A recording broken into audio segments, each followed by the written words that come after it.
Welcome to the Final Frontier, the Star Trek fan film podcast. This is a Trek Sphere production, and we are coming at you with season two.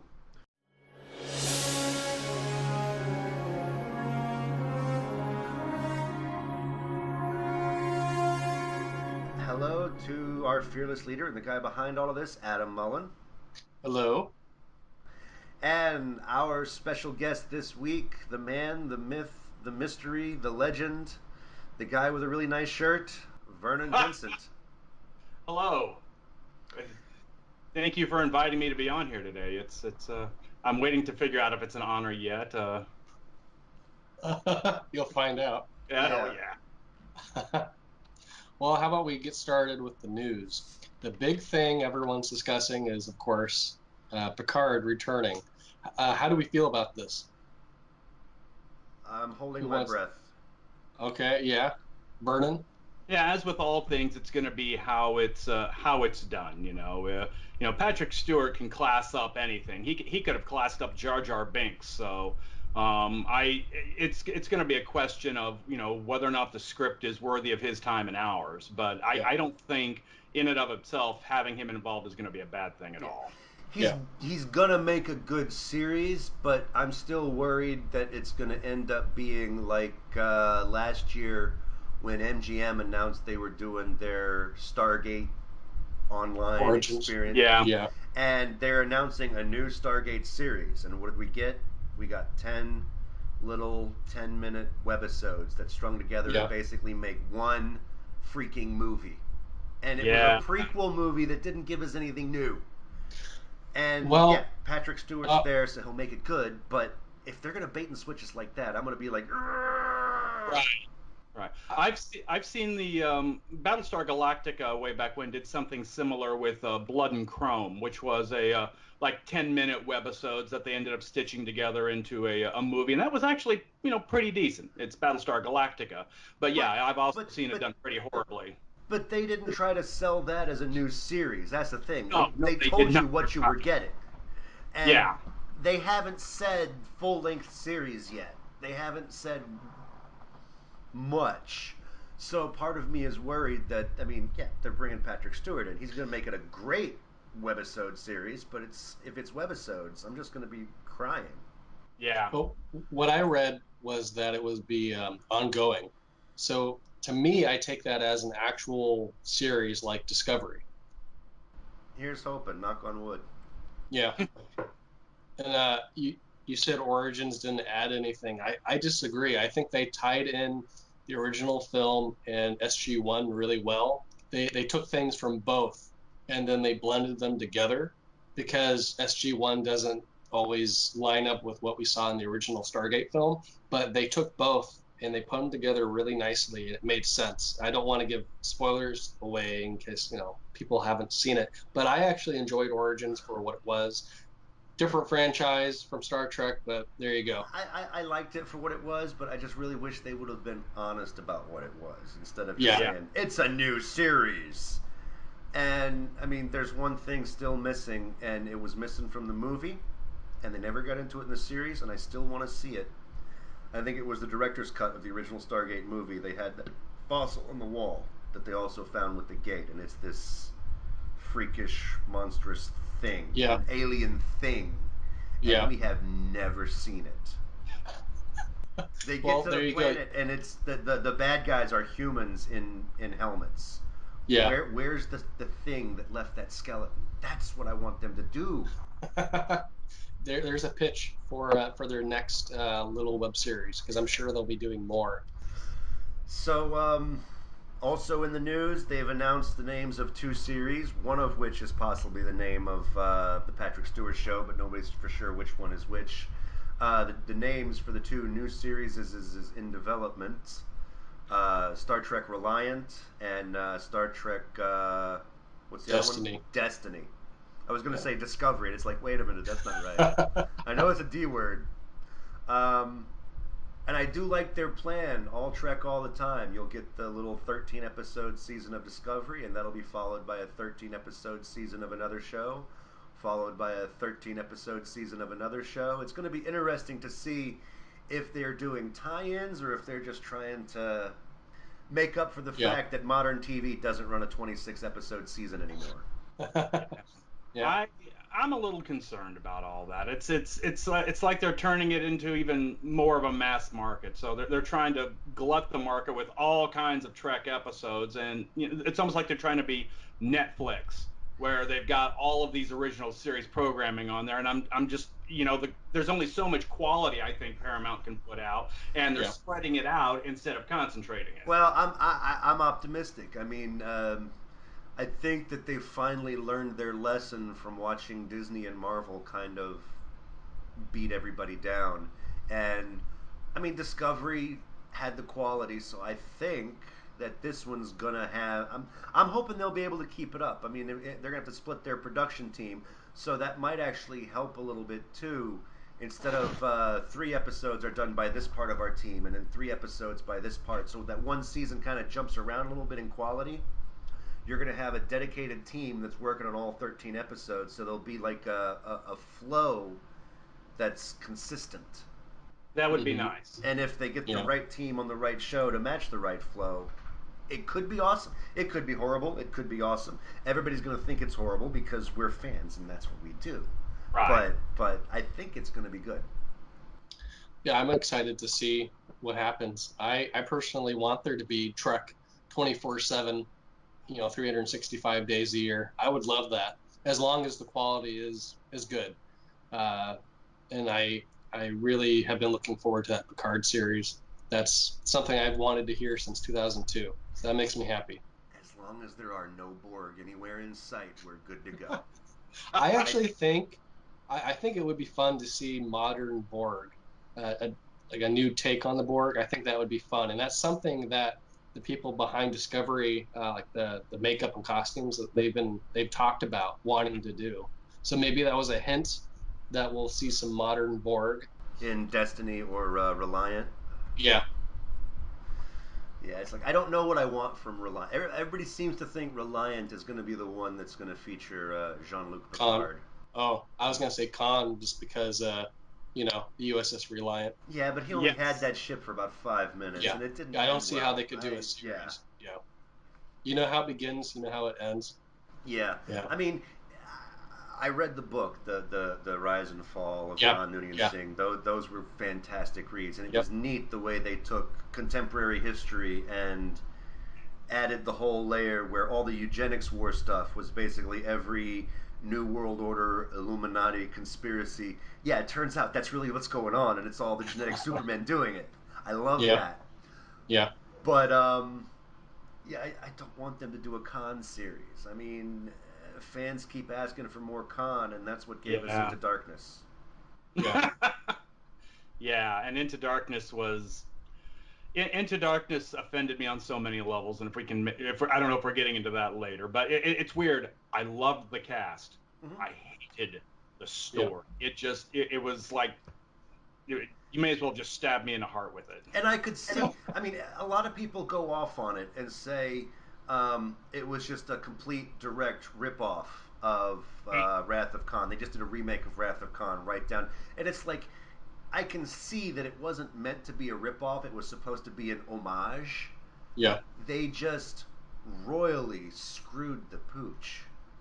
Yeah, and makes me wonder what dictionary they were looking at for their definition of homage because it was oh man, especially as someone my age who grew up with the original release of The Wrath of Khan, and Yeah. you got to see that this was like the not it wasn't even the mirror universe Wrath of Khan. It was just like some blurred copy that you sat on Xerox and copied it 5 times, and then the mirror universe version of that. It was just acting was good. The script was just horrible to me. Yeah, and the other thing that bothered me is they really kind of took away from the emotional impact of the actual scene. It might have worked if they Yeah. hadn't put Chekhov in peril at the same time. Hmm. Because, I'll be honest, nobody really cared too much about Chekhov in the original series. He was basically the red shirt that lived. Right. It was his job to get smacked around every episode. Um, But when you watch these movies, the moment Kirk says, "Mr. Chekhov, put on a red shirt," you spend the rest of the movie going, "No, no, they're not going to kill him. Maybe, no," and you're worried. You care about Chekhov. You Right. know, all due respect to Mr. Koenig, he's a great actor, but Anton Yelchin really made you care for Chekhov, and they put him in peril, which took away attention from Kirk and Spock's thing. Yeah, I agree with that. Shall we move on to the question of the week? Some trivia. So in Star Trek Six, The Undiscovered Country, what is the name of the character that helps Kirk and McCoy escape from Rurapenthe? Was it A. Mon, B. Martia, C. Martha, D. As it Burr? And you don't need an answer now. We'll always come back to it at the end. Shall we? Do you have any ideas? Yes, I know this one. Okay, Vernon. I think I know this one too. Okay, all right. We'll And come the back only to it thing I later. don't know is how you came up with one of those as the possible answers, but the other three make sense. I was hoping that you would say that. All right, so let's get to the interview. So, how did you get called to Unity? Well, I'd been following the fan film community for about 4 or 5 years now, and I've just sort of been lurking on the fringes of it. And I honestly just happened to see Adam's post looking for actors. I'm trying to actually remember the exact sequence of events on it, but I reached out to him, and he was gracious enough to let me audition, and then the rest is Jim Hadar number one. And then And later that's on, I get to play a Klingon, which I'm looking forward to.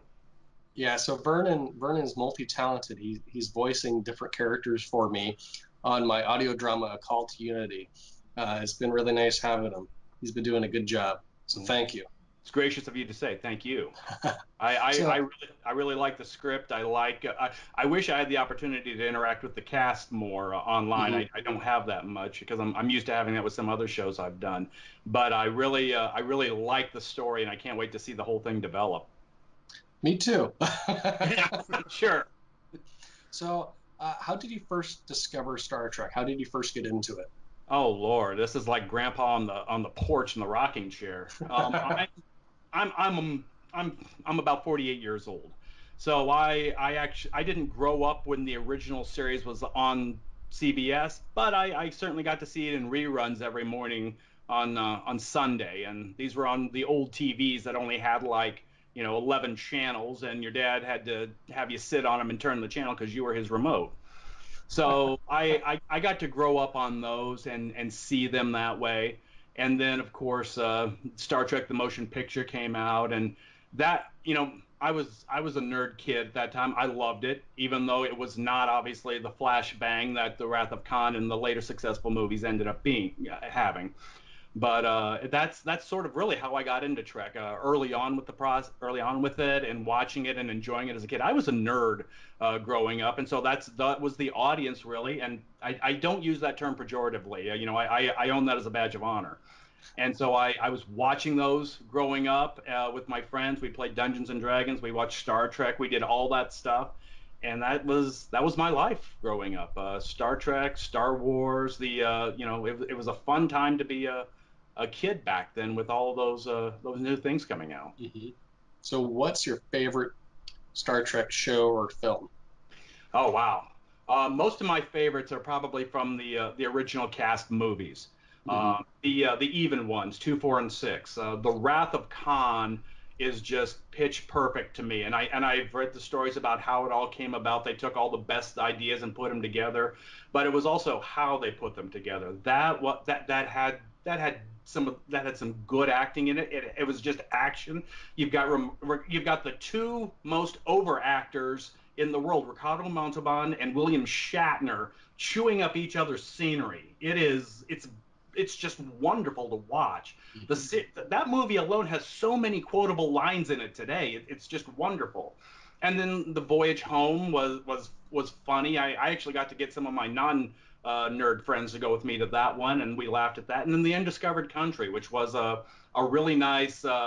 It seemed like it was going to be the end of the end for the original cast, and then of course we got Generations. So that was the bridge one. But yeah, I love those original movies, and I still like, even some of the odd ones. The Search for Spock, which was deserves more credit than I think it deserves. Hmm. Nimoy, who directed that, gave a lot of the other cast members some much needed screen time. You got to see Sulu be really put people in his place. You got to see Chekhov and Uhura do things. It was so nice seeing them do that. So yeah, I really like the original movies. The next generation ones, they were okay. Generations was basically a feature length TV episode. Hmm. And then even when you got into the movies, First Contact was okay. Um, Wow. Just okay. well, Wow. again, I'm a nerd, and that's because my image of Zephram Cochrane was formed by the book Star Trek Federation. Hmm. I Oh, I wish I could remember the author of that, but that's the one where Kirk is an admiral. It starts out with him at the Guardian of Forever, getting ready to get on the Enterprise B right before the beginning of Generations, and he's like musing, what he's done with his life, and it flashes back through the whole history of the Federation through Cochrane during the late wars and the meeting the Vulcans, and it's a that to me is the quintessential story of Zephram Cochrane because it played so well into what you see when you get to the original series episode that he premieres in. I'm afraid the name's escaping me at the moment, but that's my image of Zephram Cochrane. And again, the actors in it are great. You can't James Cromwell. You can't argue with him as an actor, Hmm. but just the story was not there for me in terms of Zephram Cochrane and all of that because I couldn't see how that guy got to the Zephram Cochrane we saw in the original series episode. Yeah. I mean, it Yeah. was fine on its own merits, but it was not. It did not work for me as it fitting into the continuity. And then when See, you got into Star Trek Insurrection, Hmm. I just sort of started tuning out at that point.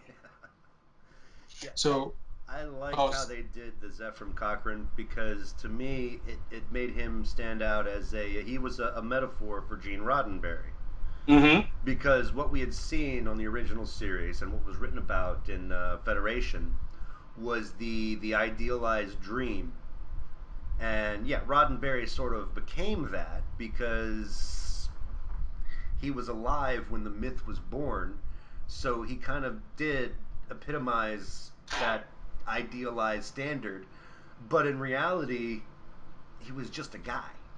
Yeah. So in a lot of ways, and having a guy from the future show up and tell Zephram Cochrane, "You will be a great man," that kind of helps see how he got to be the way he was. Later, Eh, when he became that ideal, he started living his own legend. that's an interesting metaphor. I hadn't put it together that way. To me, if someone tells me it's like the Terminator thing.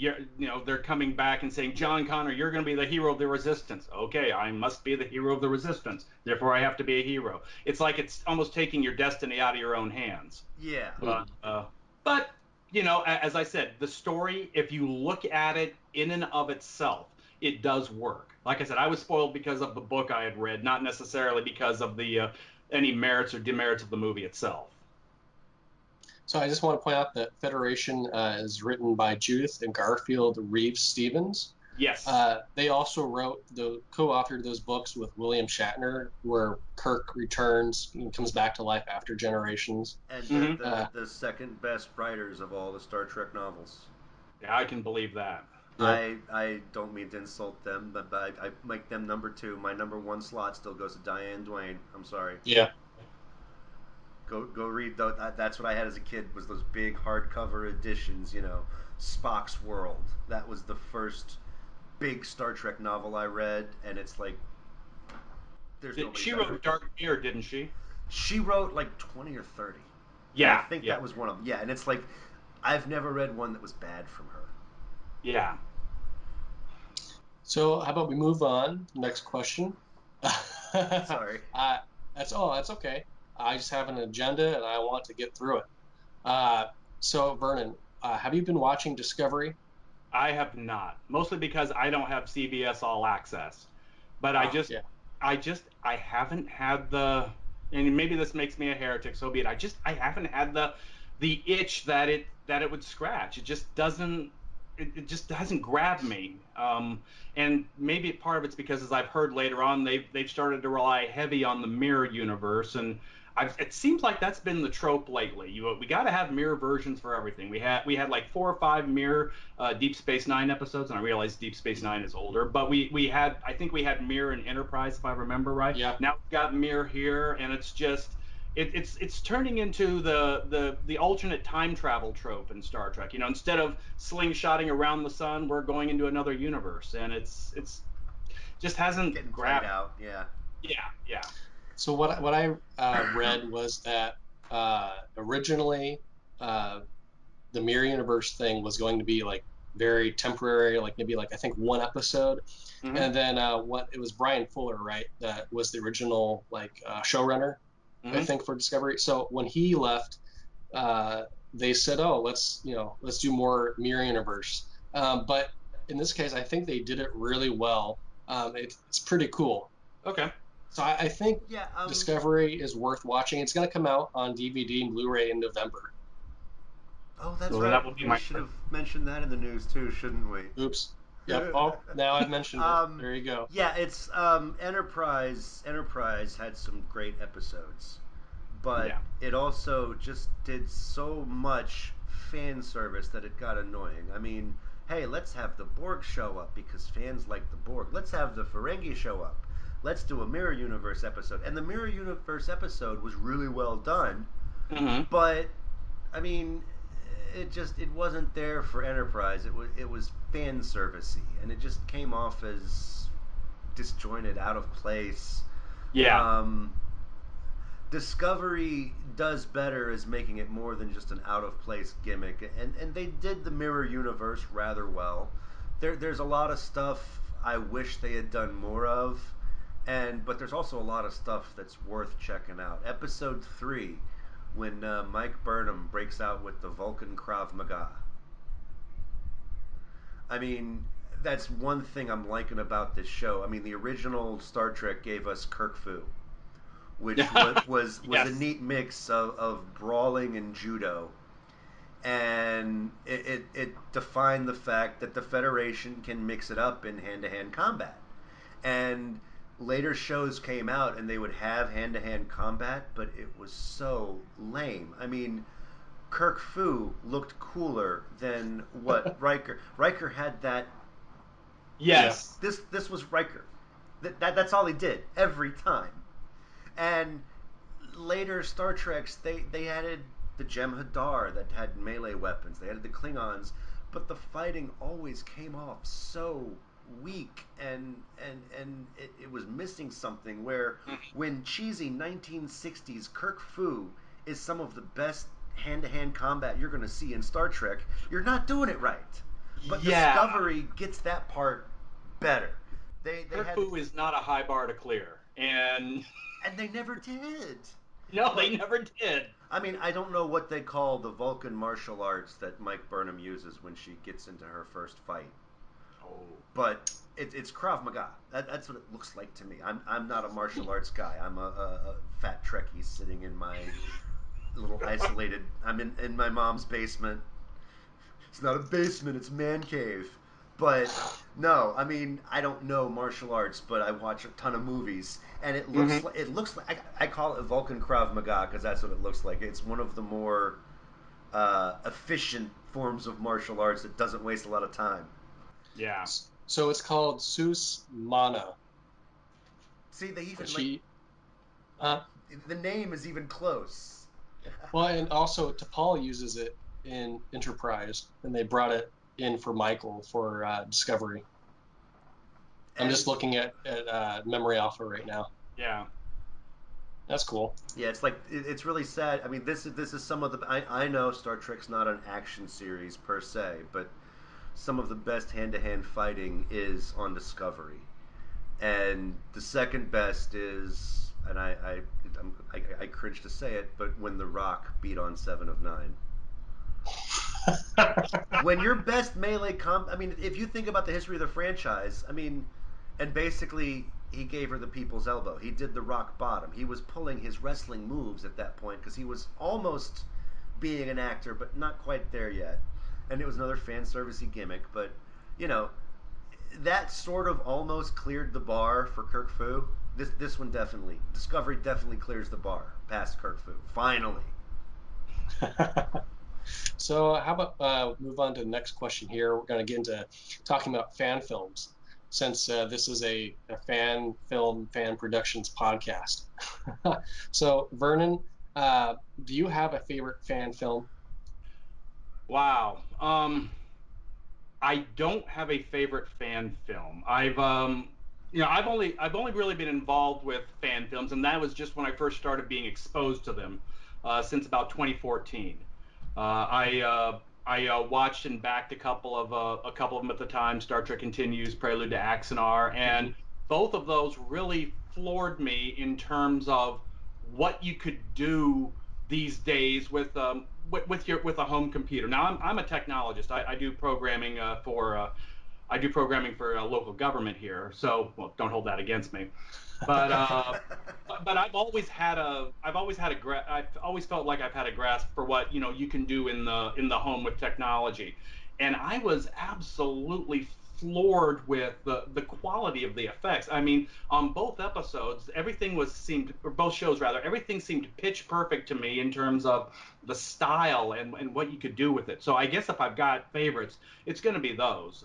I haven't watched all of the continues episodes yet. I've spot checked a few of them, but I really need to sit down over the course of a day and just power my way through them.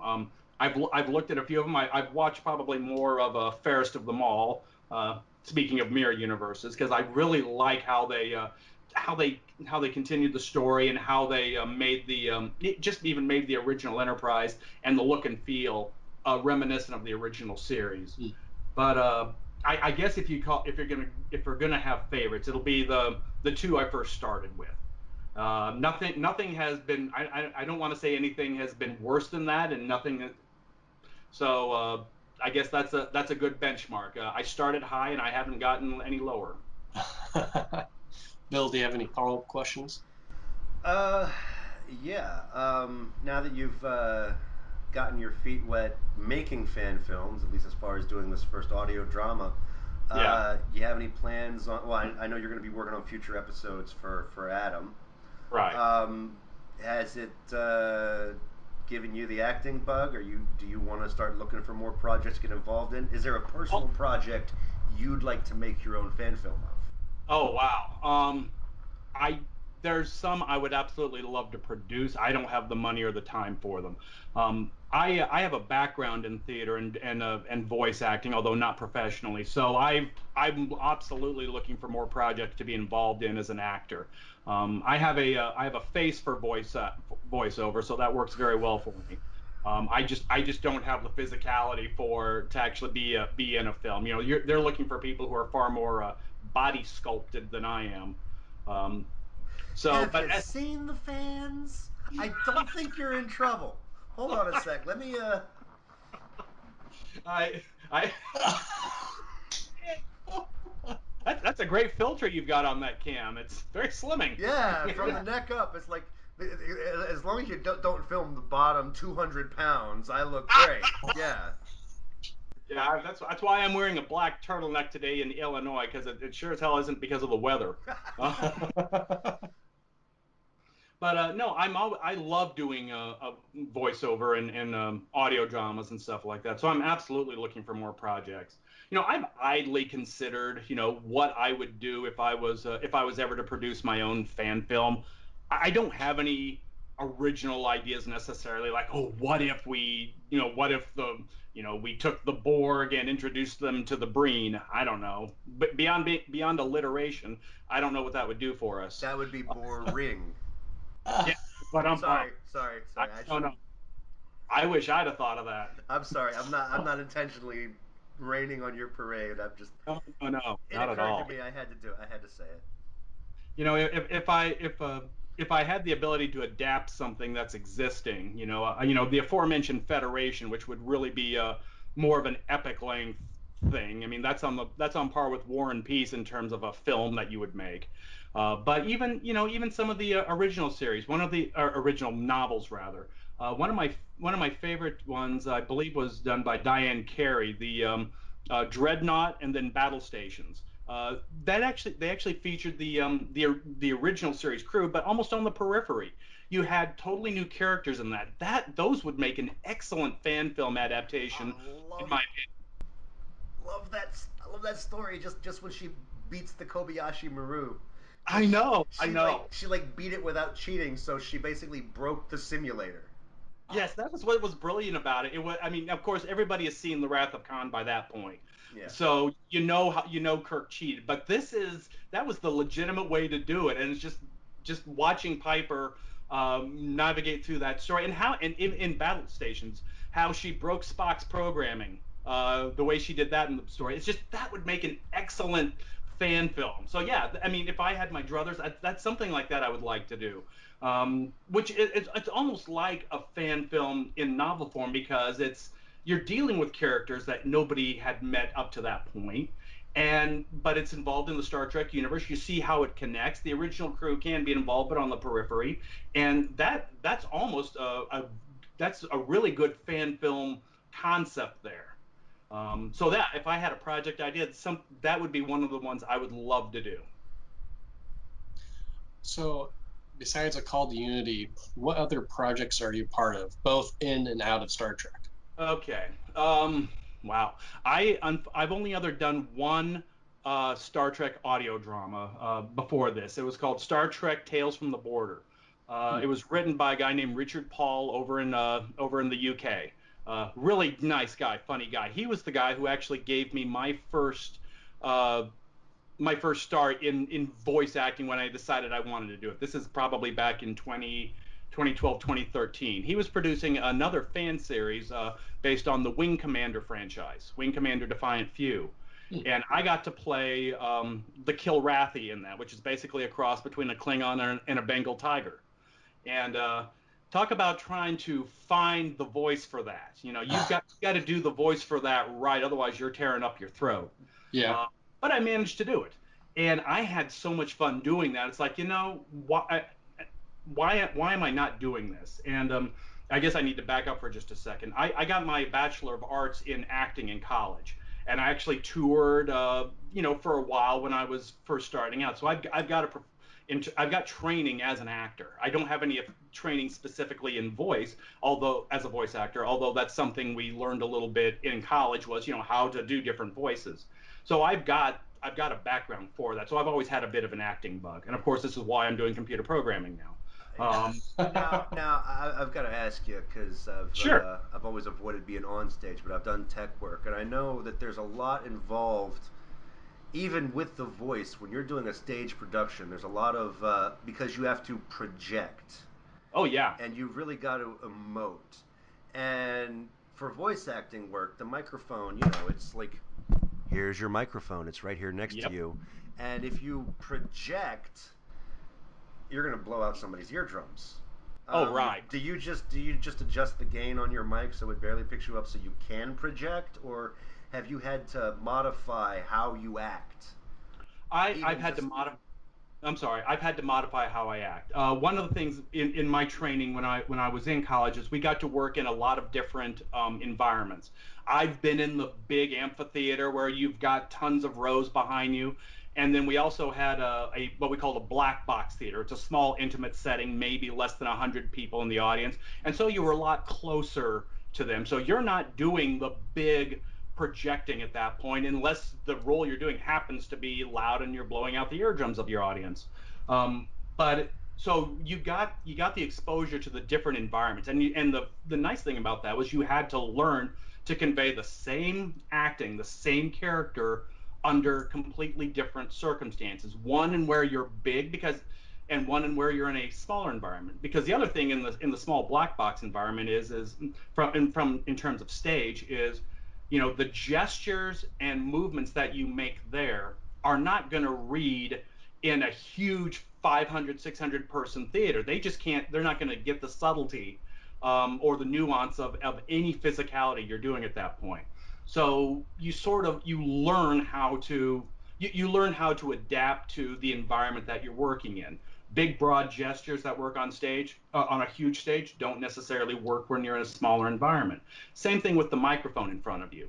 One of the things I knew intellectually, but I don't think I didn't truly understand until I was doing it more often, is if you're doing voice acting right, you want to be moving around.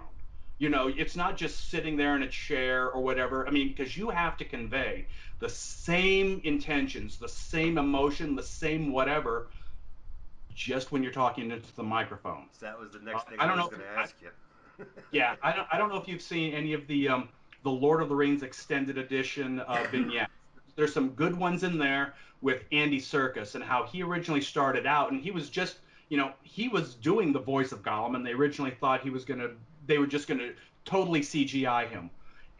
But as they learned during the filming of that, he was physicalizing the whole character, and then they evolved into the mocap idea for that, and the rest is history. But that's what you're doing here. When I was doing the lines for Jarok, the Klingon for a call to unity, I'm wanting to get up and move around because Klingon, there are no shy retiring Klingons, especially those that captain starships. You can't sit there and do that kind of voice without having the energy behind it, because the audience will pick up on that every time, every time. So yeah, you're wanting to move around, you're wanting to physicalize.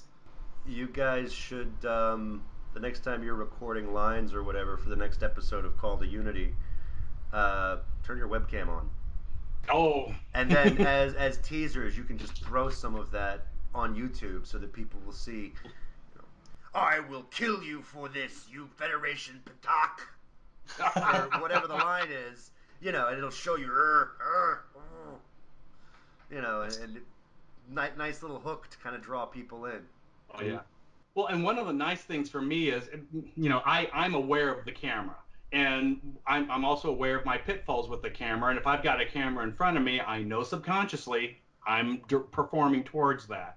So another nice thing about the voice acting is I'm not performing for anybody but me in terms of my physicality. So yeah, that you're right. That would be cool to do, but I got to be aware of myself when I'm doing that. I'm certainly aware of my foibles, but yeah, so I might look like a complete idiot while I'm doing this, but when you listen to it, you're gonna get the physicality and the motion in my voice, hopefully.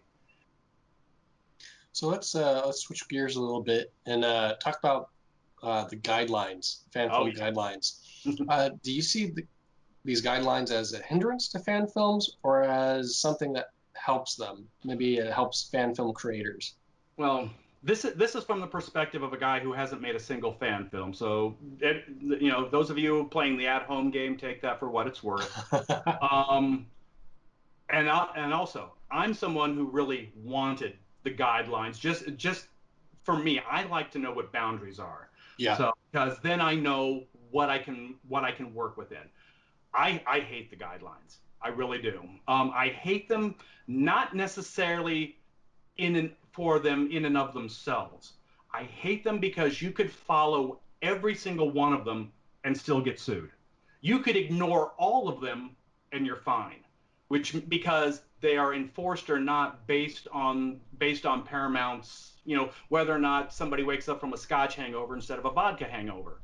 Uh, I mean, really, it's by whim. And when you want certainty, that is the only thing worse than not knowing what your boundaries are, is seeing boundaries and having them selectively enforced, because you don't because that's worse. It's like, well, this is what they say I can do, but it doesn't matter. I Hmm. would When I was hoping for fan guidelines, what I had in mind for them was something much like what I'm going to change gears for just a second. What Wizards of the Coast did when they did the open gaming license for Dungeons and Dragons. I don't know how many people are familiar with that. Prior to that, the old company that made Dungeons and Dragons, TSR, was very litigious. They went after everybody who made something that said Dungeons and Dragons compatible, which was horrible when you're trying to build a hobby, when you're trying to build an industry and get people interested in it. Anything that gets them to interested in your product really is good. And so they were suing the very people that were helping broaden their fan base. Ring any bells? So what Wizards of the Coast did after they purchased TSR was they did something that people had wanted, but I don't think there was an active movement for at the time until you suddenly heard about it, and that was the open gaming license. They licensed out the core rules for Dungeons and Dragons to that any publisher could make adventures for, rules for, settings for, whatever. And the hobby exploded. And yeah, you had crap publishers out there. You had excellent ones. And the interesting thing you see now is some of those publishers who started making those third-party products at the time are now the ones working at Wizards of the Coast doing Dungeons and Dragons 5th edition. So it was a So they're the ones phenomenal. to blame. What was that? So they're the ones to blame for fifth edition. Not just Sorry, them. sorry. Wizards was bought by Hasbro, and there's a whole. Oh. You can blame Hasbro for 4th edition, and that's a whole other podcast, I'm sure. Um, but what you got was an explosion of creativity, and with the open gaming license, you had clearly delineated boundaries, what you could do, what you couldn't do, and there was a lot of creativity within that. That something like that was what I was hoping for the fan film guidelines. Mm-hmm. Something that says this is what you can do, this is what you can't do within this framework. Knock yourself out. Not this is what you can do, but even if you do it, we might sue you, and you can't do any of this. But if you ignore some of it, we'll let you alone. You'll know when you've gone too far when you get the letter from our lawyer. And it's like that's no way to run a fan base. That's that, that that's kicking the very people who are trying to broaden your hobby. And I'm sorry, I have opinions about this, and I No, and I That's okay. and there's reasonable opinions on the other side of this argument. I yeah. just That's the thing. It's like you're probably the first person who's had that specific complaint. Yeah. I mean, that's a pretty. I don't know if it's a unique perspective, but it's definitely unique to me because I haven't heard that one before. And I mean, I get where you're coming from, but I mean, I am on the other side of that. It's like I understand where they're coming from. I mean, they had fan films going for 15, 20 years with no guidelines. It was just, you guys generally know what you should and shouldn't do. Don't do it, and you're okay. And then things happened, and everybody wants to be a little bit bigger, a little bit fancier, oh yeah, and it got to a point where making a fan film really was turning into a business, and it wasn't a fan film anymore. So I get that they wanted to just like, it's like they threw up a big red flag to everybody saying it's not your business, don't make it a business. yeah, And but they don't want to have to run fan films. They don't want to right. have to regulate them. Well, and nor did Wizards of the Coast regulate third-party products beyond what was governed by the open gaming license. They didn't have a dedicated office to looking over every single product, but you had certain requirements. You had to say this product is compatible with third edition Dungeons and Dragons and requires the use of this, this, and this. Very something very analogous to that could be the blurb that you see in some front of some fan films. This is a fan production, not authorized. Well, you see it in other fan films. There's easy ways to avoid. If Paramount's worried about like dilution or people confusing a fan production with an official Star Trek release, there are so many less onerous ways to avoid that than the extent that they took to do that. And it was almost like, you want fan film guidelines? We're going to make you wish you never had them in the first place because we're going to make them so asinine and arbitrarily enforced. Or no, perhaps arbitrary is the wrong word. Just selectively enforced. Yeah. You know that you're going to wish you never had them. And I have two children on the autism spectrum, and again, I'm changing gears for a second. And so, what they need is, they need things explained to them. You can do this, you can't do this, and like most kids do, but relying on, you know, common knowledge, quote unquote, relying on subjective. Everybody, you know what you shouldn't do. Well, no, maybe I don't know what I shouldn't do, and it's too vague. It's too subjective. What one person thinks is perfectly acceptable, another person thinks is, that's going too far. and you need guidelines when you, or I say guidelines, you need clear boundaries when you're doing Hmm. something like this. The term guideline really actually is the best descriptor of it because it's just a guide.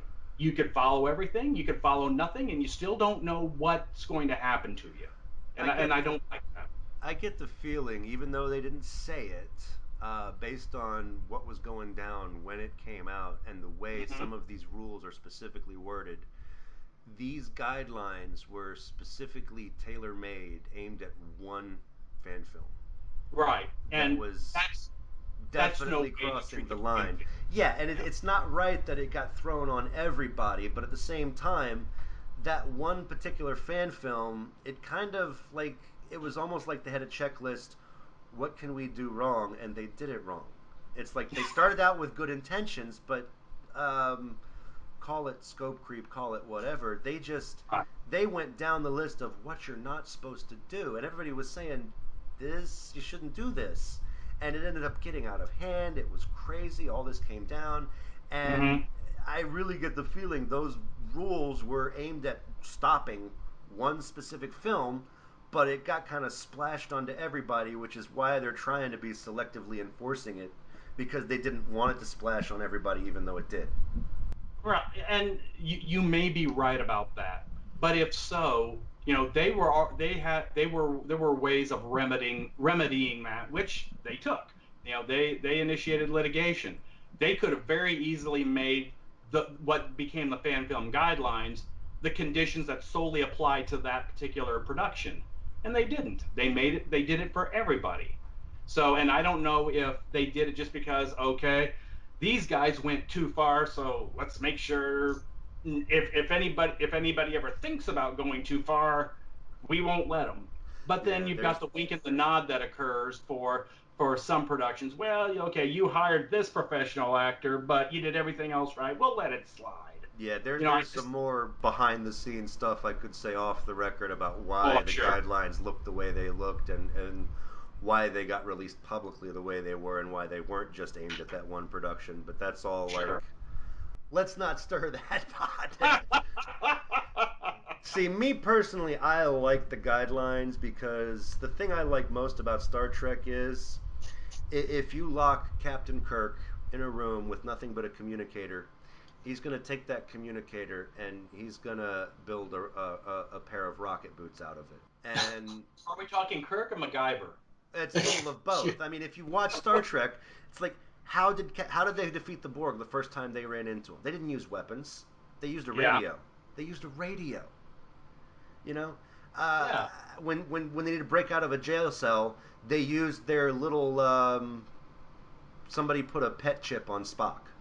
They microchipped Spock and Kirk, and he pulled that chip out and used it to build a freaking phaser beam out of a light bulb.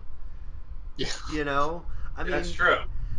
uh, Star Trek has always done. They've been paying an homage to MacGyver before MacGyver was even doing MacGyver. That is true. And I like the guidelines as sort of an opportunity to, oh, you can't use this and this, and it's like all you can use is this and this. Well, you give me this and this, I'm gonna add a paperclip and we're gonna film on location from SETI Alpha 5 because we're Trekkies, we're clever, Yeah. we'll figure out ways to do what we want to do for $50 and a wad of gum. And I like the fact that yes, it is very very challenging now, and it makes things harder, and it's a pain in the neck sometimes. But I'm hoping the fans will embrace the challenge. It's like it's time to MacGyver up. It's time to make that bamboo cannon. Well, and as I said, with that black box theater experience I have, I've seen what you can do on stage with $50 and a paperclip. You can put on some pretty damn compelling shows. So I have no doubt that within the guidelines as they stand, people can exercise creativity. I do not see them as limiting creativity. I necessarily. I see them as selective, and I just don't like that. Plus, if someone had the idea to do something a little bit longer, if I wanted to make just for myself and maybe a few friends my own adaptation of Battle Stations or Dreadnought, yeah, I'm SOL on that, and when I could very easily stamp something, this is a fan production. Don't confuse it with something that you're going to pay $20 for a movie ticket, and popcorn for. Just take it for what it is. Something by a fan who enjoys Star Trek, and live it and have it at that. That they could have put some thought into it and truly made them an open fan film license. And instead, what they did was they used it as an excuse, and to smack somebody down. And that's truly my frustration. With a little thought, they could have adapted it for audio dramas. With a little thought, they could have adapted it for written fan stuff. There's people out there who have written Star Trek fan fiction, some of which I've supported, and I like the work that I see. So there's clearly people there who love Star Trek, who are looking to you have to know Star Trek in order to get Star Trek fan films. It's not like they exist in isolation. So you're already familiar with the franchise. You're familiar with what Paramount has done, and people who are bringing others into that fold should not be kicked. They should be given guidelines or given boundaries on how they bring them in. But within that framework, bring them in because the whole community is enriched by their efforts. So Not that I here's have an opinion on that. what was that? Sorry. I said, not that I have an opinion on that. Oh. Well, here's a question that's a little bit less controversial. If Okay. you could meet any Star Trek character, who would they be and why? Oh. Uh, the Guardians of Forever. Why is that? Because, well, I guess I have to clarify that. Do I mean the one that was in the TV series or the one that was in the original Harlan Ellison script? Uh, I'll go with the TV series because that's the official one. And just Hmm. because who doesn't want to talk to somebody who's seen the length and breadth of history? There's some coolness there, and you're not going to get the frivolity that you're going to get with Cube or Trelane. You're going to get some interesting perspectives there. So I guess I'll start with, if you treat the Guardian Forever as a character, which it spoke, so I'm going to assume it's a character. Then yeah, I'd like to meet the Guardian. That's really cool. Never really had thought about that. That's a good answer. Thank you. I don't know, man. It's like it is a good answer, but I'm sitting there thinking it's like it's older than time and it has profound insights, but it's just going to be speaking in riddles, and you're never going to understand a damn thing it says. Well, I can always walk away. I mean, yes, there Yeah. is a certain oddness to talking to a concrete donut, but beyond that, it would certainly be interesting. So how about we move on to Bill's lightning round? Ah, Oh Presuming that Bill God. has a lightning round. Oh God. Off the top of your head, Bill. See, this is a lightning round All for right. Bill as well. Lightning round for me. So you had theater training. Are you a fan? What's your favorite play? oh, good grief. The musical Assassins by Stephen Sondheim. Love that. Hilarious. Shouldn't be hilarious. Is hilarious. Or maybe I It's just not. saw a bad version of it that ended up being hilarious. We did that in a musical in college. Our chairman of the department re-edited some of the scenes together, and it was phenomenal. I love it. It's my definitive interpretation of Assassins. Yeah, the version I saw, they played up the comedy aspects, especially Squiggy Frome and what's her face, Yeah. and oh, they were hilarious. And Yes. oh, Sarah Jane. the duet with John Hinckley singing a love song to Jody, while Yes. Squiggy's singing to I mean To it's like Charlie. to Charlie, and it's like a romantic love song duet from two crazy people who want to off a president to show their true love. I mean, it's not Hmm. meant to be funny, but I couldn't. I mean, But it is. it was. It's one of those things where just a little bit of it's really dark. I loved it. It was great. I'm sorry. I should ask you more Oh, questions now. it's okay. Okay. All right. Now that you've done voice work, favorite foreign accent to perform? Um. Oh, good question. Uh, I can't do too many foreign accents, so that limits my choices. Um, I can do a Scottish accent a little bit, but if I'm gonna be honest, it's either gonna be Klingon or Yoda as I an knew you were accent. going to say Klingon. I knew Yeah, it. yeah. There's a lot of similarities between Yoda and Klingon, if believe it or not. At least in terms Oh. of in my throat. Can Okay, Um, you? see, now we have to have some Klingon Yoda. Yeah, that's what I was about to ask. Much anger in him, like his father.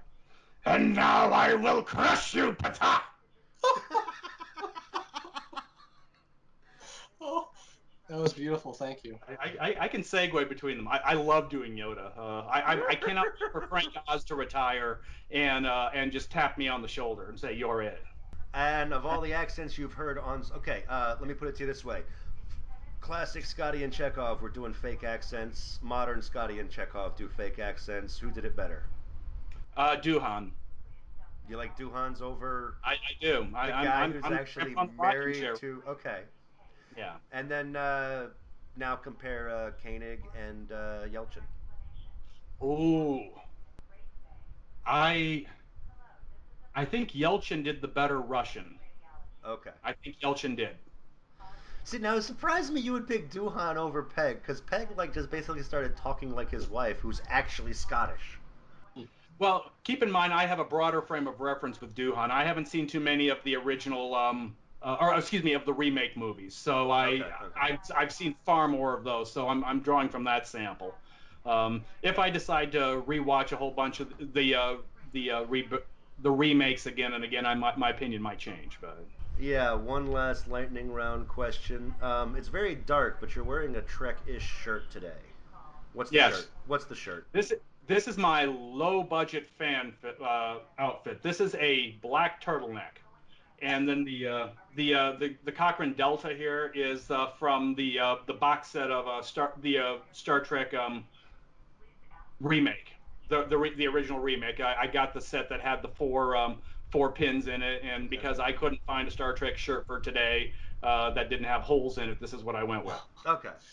Because I, So earlier when we were doing Vernon's microphone test before Bill got on, I was commenting that it looked something straight out of Into Darkness because the black turtleneck, the emblem. I thought he was trying to be like Khan or Kirk or something. It was yeah, very convincing. yeah, this is the closest I could come to the Starfleet Academy shirt before Kirk got captaincy. As one does when one leaves the academy, they immediately become captain of a ship. Yeah. yeah. Oh yeah. Yeah. This is just the first episode we've done where the cameras are rolling, and I don't know if we're gonna release a finished product with video and audio this time around or Oh my not. goodness, no. Because I'm so no. Look fine. I mean, in a way, it would be easier because you don't edit anything. You just throw it up there and let it sit as is. You don't have to cut It's true. together the pauses and stuff, and people can see us in all of our awkward glory. Make But it bonus footage. yeah, I'll think about it. see, we're tempting him with the you don't have to do any editing bit. He's just That is gotta tempting. he's just gotta merge the video and audio and put it out there, and then There is Yeah, something to be said for that. I'll think about it. So let's go back to the trivia. Sure. So in Star Trek Six: The Undiscovered Country, what is the name of the character that helps Kirk and McCoy escape Warapenthe? Was it A. Iman, B. Martia, C. Martha, D. Azit Burr? I'm saying Martia.